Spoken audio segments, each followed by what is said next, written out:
Hey, I'd like to welcome you to another episode of the Mission Matters Money Podcast, your source for all things money. My name is Adam Torres. You can follow me on Instagram at Ask Adam Torres. Keep up with my book releases, book tour schedule, signings, all that other good stuff. Always love to connect with you there.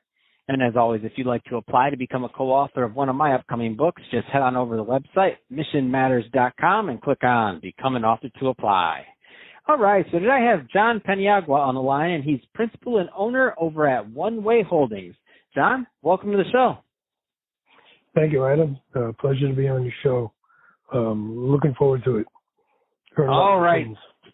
So, John, I'm excited to get into what you're doing over at One Way Holdings and how you're working in the multifamily syndication business. However, I do want to get a little bit further into your background first. So how'd you get started in this multifamily business? I know you work at the New York Stock Exchange. I mean, a lot of things going on. Tell us a little bit more about your background, please. Yeah, sure. I got into the multifamily business about 3 years ago. Really started 3 years ago. In 2017, because I ended up flipping a house I owned over here in Bayville, Long Island. And then I think that I got a taste for what it was like to flip a house, but I realized there was a lot of work going in, even though the return was good. It was just, to me, I felt like it wasn't scalable. So that summer I went to Las Vegas. I went there with my significant other and her daughter, and we happened to stop by, there was a convention there, and I happened to hear about Grant Cardone. And so what he was talking about made a lot of sense, and I did a lot of research. And then I realized multifamily apartment buildings, that's the way you scale a good real estate business. And that's how I started getting involved. And what I did was I realized quickly, living in New York and looking at the cap rates here and the rents and a lot of the legislation, the anti-landlord regulations, a lot of the rents, very expensive. I realized starting looking for a multifamily apartment building here was a very, very expensive undertaking. So I ended up realizing quickly that I had to find a mentor. And that's how, looking around, that's how I got involved with Michael Blank, because he's one of the best apartment syndicators in terms of mentorships in the country. So what was interesting was I ended up syncing up with him, and then I stopped for about 2 years, and then I picked it up back in 2019 towards the end. And then I joined this program, and I got to know another individual who's also another mentor of mine, Phil Capron, and he's a ex-Navy veteran, and he's focusing multifamily, to help out veterans to build out their portfolio in real estate. So coupling all that together, getting involved with Mike, then I decided while working at the New York Stock Exchange, because I still needed the income there, was to do a massive action in parallel. I ended up putting, essentially 2 full-time jobs for me, putting in 50 hours a week into that. So I work 50 hours a week at the New York Stock Exchange, 50 hours a week doing the multifamily business syndication. And a lot of aspects there you got to cover. You have to have a website. You have to build out the business. So doing a joint venture, then I ended up doing a joint venture with Phil. We formed a syndication, and we were able to close on my first property. It was the whole the groups over, and it was in Chesapeake, Virginia, and it was 104 units. And then from there, other deals are starting to come down the pike. So I didn't realize, being in New York, I'm essentially investing out of state.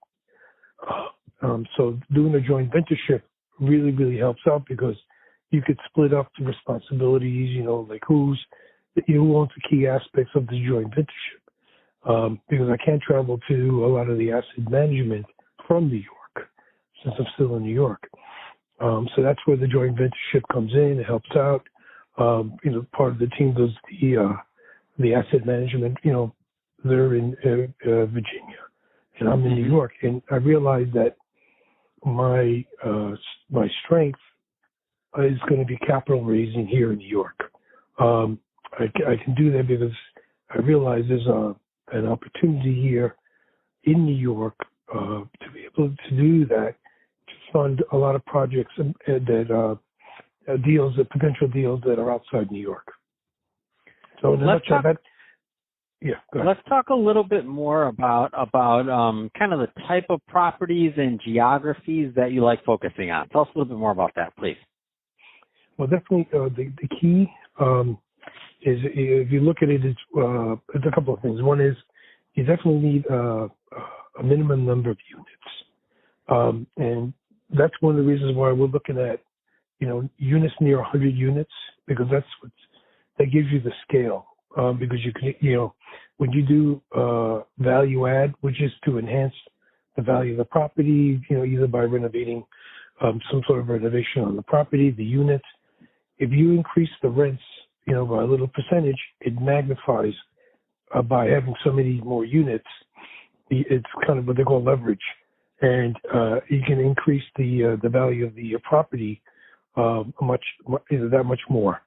So we definitely look for like 100. Around 100 units plus. And then you look for like what's called value add, what I mentioned before.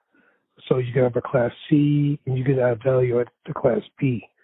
And it's that value add that where the investor's returns can be magnified because you're able to increase the rents or increase income by adding some other source that generates the income for the property. And that in turn then increases the value of the property by what's called the cap rate of the property in the area. The cap rate is usually determined by other factors, but if you look at that, the value of the property goes way up, and it's really driven by the income, the rental income. That's how apartment buildings are valued. Houses, when you look at single-family houses, it's very difficult to do that other than what's called speculation, where you hope the value goes up, over time, because the area is going up, there's demand, the supply and demand factor. But that is essentially, that's what we look at, and you can't get that in New York. You can't get that in the tri-state area.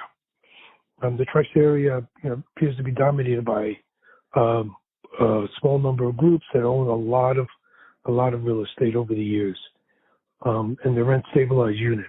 What's left over in New York ends up becoming very, very expensive, and it's impossible to really justify the returns. There's some, you try to get returns of 15% IRR.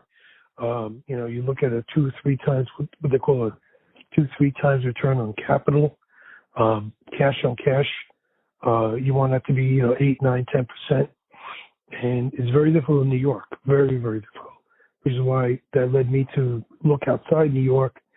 Again, and that's how I got, mentors, and Phil is from the Virginia area, so he's very familiar with it. He's invested there. He's got, he manages properties there as a sponsor, and in other areas, Georgia, it looks very promising. Alabama now, North Carolina, certainly. South Carolina. So there, when you look at the market rents and the properties that have there now, the cap rates, that allows you to get really, really good returns for your investors, especially outside the tri-state area. That's awesome. So John, if somebody's listening to this and they want to, so final question, so a 2-part question.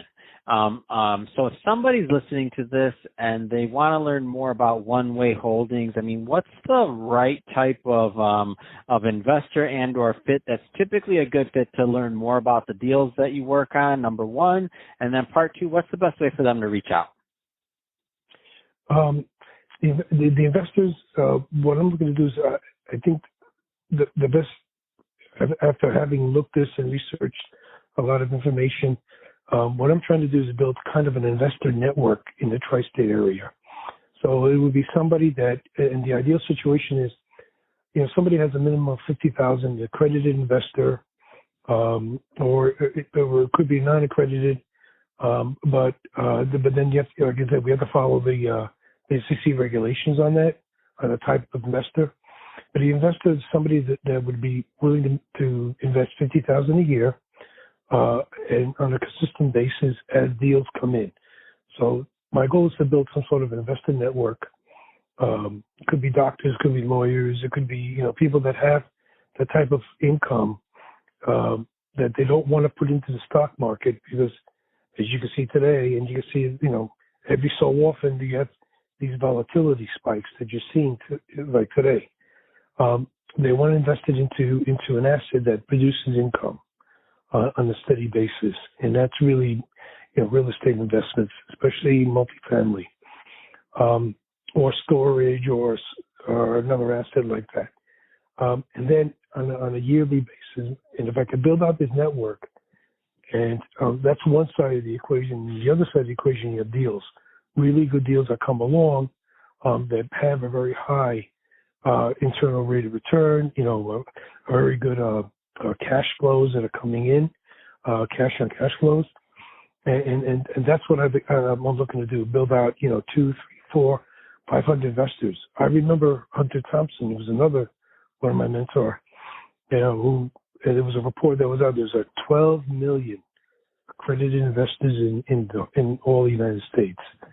And if you could just build out an investor base of 2 to 500, and with a minimum of 50,000 each, I mean, you're looking at millions of dollars of capital to deploy to these assets to generate income.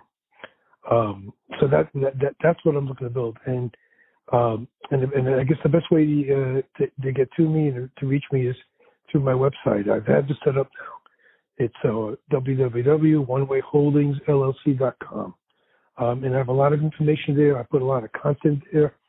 I've written books, ebooks for publications. I have newsletters. You can sign up for that. And like I said, I have free reports.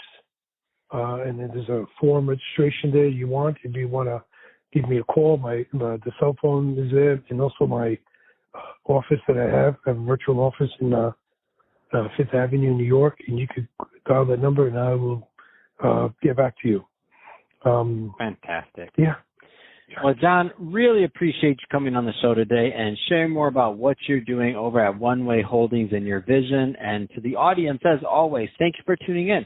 Hope you got a lot of value out of this. If you did, don't forget to subscribe to the podcast, leave a review on the Apple iTunes Store. And if you're watching this on our YouTube channel, Mission Matters Money, definitely give us a subscribe there, but also leave some comments in the video. Love to know what kind of projects and things that you're working on. And John, thanks again for coming on the show. Adam, thank you so much for having me. It's been a pleasure.